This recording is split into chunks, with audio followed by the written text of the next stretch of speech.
शुरुआत कर रहे हैं हम लोग कक्षा 11वीं के एस ब्लॉक चैप्टर के लेक्चर नंबर 11 का, जिसमें आज हम लोग पढ़ेंगे किसके बारे में, सोडियम क्लोराइड के बारे में। इससे पहले जो भी क्लास हुआ है उसमें हम लोगों ने Na2CO3 sodium carbonate, then NaHCO3 sodium bicarbonate और NaOH सोडियम हाइड्रोक्साइड, सोडियम के ही यौगिकों के बारे में अध्ययन कर रहे हैं। क्लियर है। सबसे ज्यादा एमपी कौन सा वाला रहता है, ये Na2CO3, इसके निर्माण का साल्वे अमोनिया विधि। उसके बाद दूसरा एमपी कौन सा रहता है, NaOH, ठीक है, इसका निल्सन सेल विधि या तो फिर आपका कास्टनर केल्नर सेल विधि। क्लियर है। अब आज हम लोग नेक्स्ट सोडियम का ही यौगिक, लास्ट यौगिक NaCl, इसके बारे में पढ़ रहे हैं, जिसको हम लोग क्या बोलते हैं, ध्यान दो, खाने का सोडा।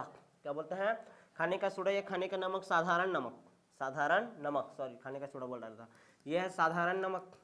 क्या है, साधारण नमक, ठीक है। और ये याद होगा तुम लोग को, बेकिंग सोडा था, बेकिंग सोडा था, और ये क्या था, कपड़ा धोने का सोडा था, कपड़ा धोने का सोडा।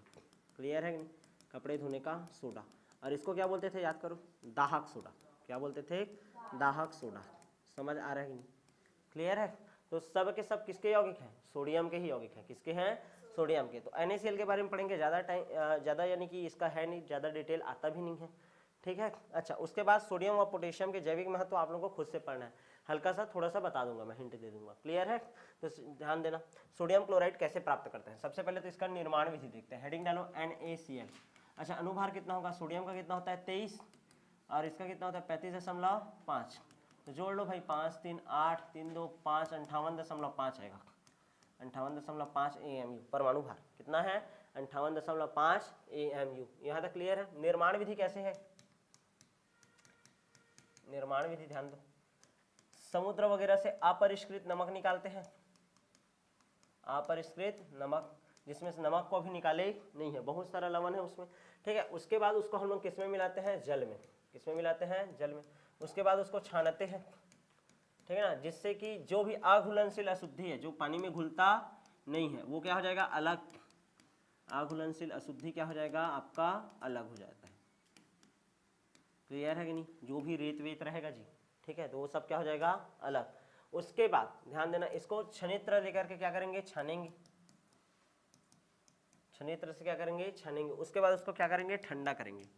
क्या करेंगे, ठंडा। ठंडा करने पर हम लोग को NaCl का क्रिस्टल प्राप्त होता है। NaCl का क्या प्राप्त होता है, क्रिस्टल प्राप्त होता है। क्लियर है। तो ये पहला विधि हो गया निर्माण विधि का, अपरिष्कृत नमक लेना है, जल में उसको क्या करना है, घोलना है। घोलने के बाद अघुलनशील अशुद्धि अलग हो जाएगा। उसके बाद उसको छनित्र से छानना है, जिससे हम लोग को NaCl का क्या मिल जाएगा, क्रिस्टल मिल जाएगा। यहाँ तक क्लियर है। अब ये जो नमक है वो पूरी तरीके से शुद्ध नहीं है, तो हम लोग क्या करेंगे, इस नमक के ऊपर, अशुद्ध नमक है, इस अशुद्ध नमक के ऊपर HCl गैस प्रवाहित करेंगे। कौन सा गैस प्रवाहित करेंगे, HCl गैस प्रवाहित करेंगे, जिससे हम लोग को शुद्ध NaCl मिल जाएगा। कैसा NaCl मिल जाएगा, शुद्ध NaCl प्राप्त हो जाएगा। क्लियर है, बस इतना ही याद रखना है, ठीक। तो ये हो गया आपका निर्माण विधि, किसको बनाने का, NaCl को। यहाँ तक क्लियर है। अब बात करते हैं गुण का, ठीक है ना, NaCl के गुण का। ये हो गया क्या, देख लिए, आगे बढ़े, ठीक है। गुण देखो, सबसे पहले रंगहीन होता है, क्रिस्टलीय ठोस होता है। रंगहीन होता है, लिखो चलो, रंगहीन होता है और क्रिस्टलीय ठोस होता है।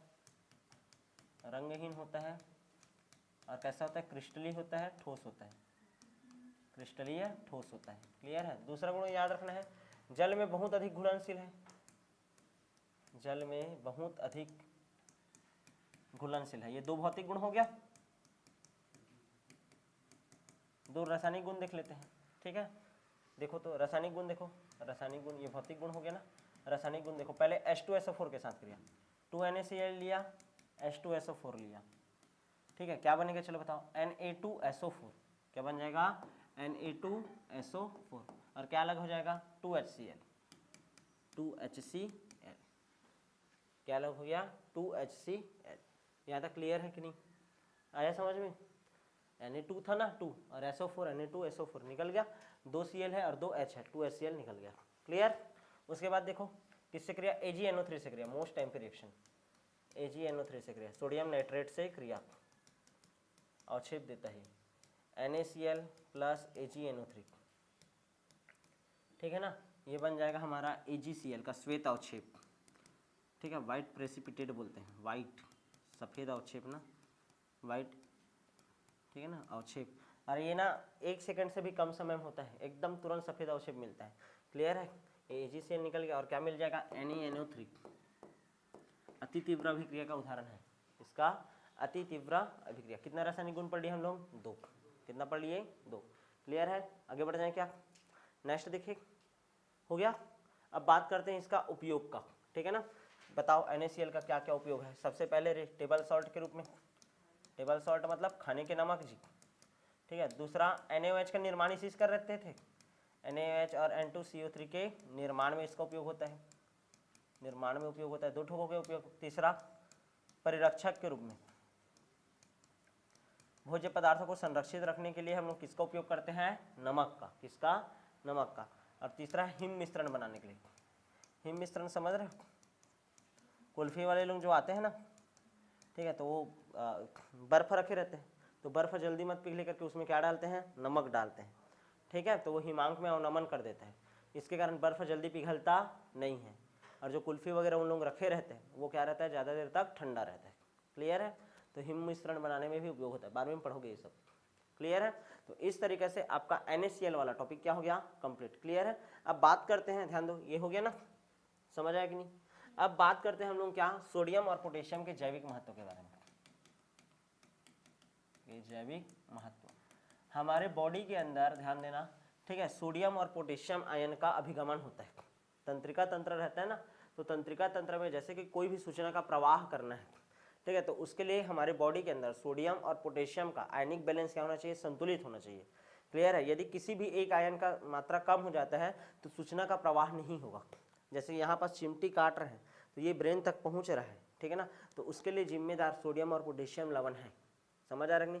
तंत्रिका तंत्र के सुचारू रूप से कार्य करने के लिए सोडियम लवण और पोटेशियम लवण का रहना क्या होता है, ज़्यादा जरूरी होता है। सोडियम पोटेशियम पंप पढ़ाया जाता है जब आप लोग तंत्रिका तंत्र चैप्टर पढ़ोगे बायोलॉजी में तब। क्लियर है, तो सबसे पहला जैविक महत्व समझ आया कि नहीं, ठीक है। इस कारण हम लोग जब भी भोज्य पदार्थ ग्रहण करते हैं तो उसमें थोड़ा बहुत अंश किसका होना चाहिए, नमक का।